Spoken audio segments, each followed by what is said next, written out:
மாத அம்மன் வழிபாட்டில் நெல்லையின் காவல் தெய்வமான புட்டார்த்தி அம்மனை இன்று பக்தி செய்யலாம். இவளுக்கு காலை மாலை இருவேளையும் புட்டு நைவேத்தியம் வைப்பது சிறப்பு. இவளுக்கு பிட்டாபுரத்து அம்மன்கிறது மருவி மக்கள் புட்டார்த்தி அம்மன்னு சொல்கிறாங்க.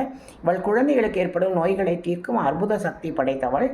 இவள் ஒரு பெரிய பீடத்தில் 6 அடி உயரம் 5 அடி அகலத்தில் ஒரு காலை குத்துக்காலிட்டு மற்றொரு காலை தொங்கவிட்ட காலின் கீழே ஒரு அசுரன் இருக்க தன் கையில் இருக்கும் சூலாயுதத்தால் அவனை வதைத்த வண்ணம் காட்சி தருகிறாள். அக்னி கிரீடம் தரித்து அக்னிக்கு சட்டி ஏந்தி நாகம், பைசாசம், வாள், கேடயம் ஆகியவற்றை தாங்கி அழகுற காட்சி தருகிறாள்.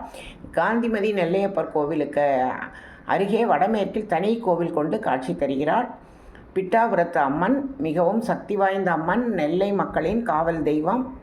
புட்டாத்தி அம்மன் அன்பாக கூப்பிடப்படும் இந்த அம்மனை பக்தி செய்வோம். நித்தம் பேர் மாறி ஊர் மாறி கருமாறி உருமாறி ஒன்றே ஓம் சக்தி என உரைக்கும் புட்டார்த்தி அம்மன் திருவடிகளே சரணம்.